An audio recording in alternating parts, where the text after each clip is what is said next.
But first, the original Hummer proved itself on the battlefield and subsequently gained cult-like status among off-roaders around the world. Well, we've been wondering, is there room for another? How about a tough younger brother who just might be as bad as his bigger sibling? Well, our Bob Gritzinger recently put the new H2 through its paces to find out if it's worthy of being part of the Hummer family. Say you're sitting around the campfire with your four-wheeling buddies and you want to liven up the conversation a little bit. You might throw out a line like this: "Boys, this Hummer H2 may be the best 4x ever made." And then, quickly, you explain.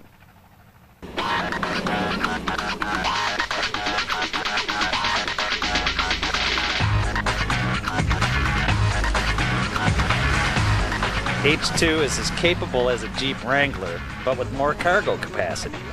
And compared to a Grand Cherokee, not only can it handle more cargo, it can also handle sharper approach and departure angles and has far more impressive undercarriage protection. It may not have the 3 locking differentials of a Mercedes-Benz G500, but an H2 costs a lot less, and it doesn't look like a Cold War refugee. And let's not even bother discussing how the H2 compares to those minivan-based soft roaders. After the Persian Gulf War, the American public became very aware of the original Hummer, the H1, and its capabilities. It was a true truck, true functionality, everything that people expected in a true truck. Fast forward a few years, General Motors realized that there was a need from the public. With the H2, what we've been able to do and bring to market is a vehicle that has all of the Hummer equities, qualities, functionality, capability, slightly more civilized package, but yet retains all the equities that you expect from a Hummer brand.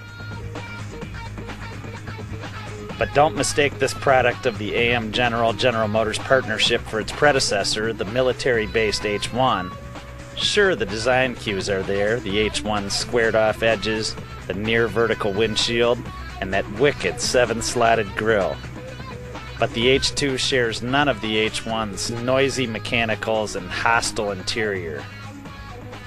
H2 starts with your basic GM full-size truck platform. That's the same one that's under everything from the Escalade to the Yukon. H2 gets its power from the Vortec 6-liter V8, making 316 horsepower at 5,200 RPM and 360 pound-feet of torque at 4,000 RPM.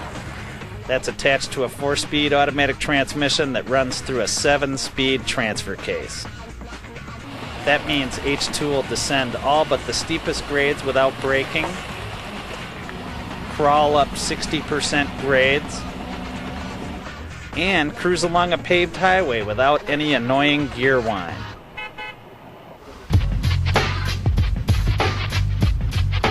Some of the features that make this product unique in terms of its off-road capability are things that you need to do for off-road capability, such as sharp approach angles, sharp departure angles, a great breakover angle. That's the geometry of getting off-road. So that gets you to the obstacle and makes you basically not drag your rear end or drag your front end over the obstacle.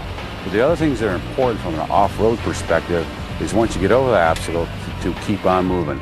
So one of the things that we've developed on this product is a single-wheel traction control system that allows you to get traction to any wheel at any point in time. And 3 wheels can be spinning in the slop, but if the 4th wheel has a place for traction, it will move you on out. And at the end of the day, you drive home in this more civilian Hummer with all your gear stowed inside, neither of you the worse for wear.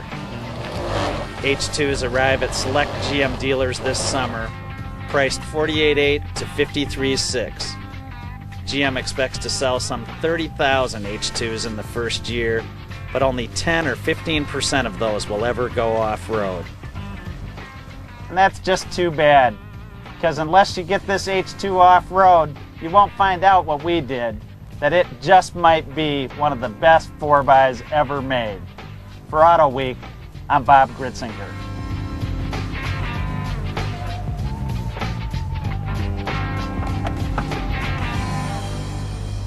You know, maybe I've become anesthetized, but I no longer shake my head in disgust when I read stories of stick and ball felons. But that's not the case when I read stories of legends, of race driver legends, who have discredited their names, their sport, their families, because it disgusts me. You've heard the stories of little Al Unser, who is alleged to have been drinking at 3 in the morning with an ex-stripper girlfriend whom he is alleged to have hit and left by the side of the road. Now, race drivers for me and for tens of thousands of people have always been the heroes to whom we have looked for moral guidance. Is this the kind of behavior of a hero? No, it's not. Now, there have been whispers of Al's substance problem for many years. And personally, I am pleased that he's gone to seek help. But he needs to be out of the sport. If Tony George had any stones at all, he would stake Al Unser in a tire store in Albuquerque and allow us to hold heroes who are deserving of that title. Al, it's time that you rode off into the sunset, pard. But wait, there's more. Would you like a sign that the end of the automotive world is nigh? How about this? Britney Spears, the pop diva of anything under 16, is doing a new movie. She's signed on to play a race driver. Why? Because her favorite movie inspired her. That's Days of Thunder. God help us.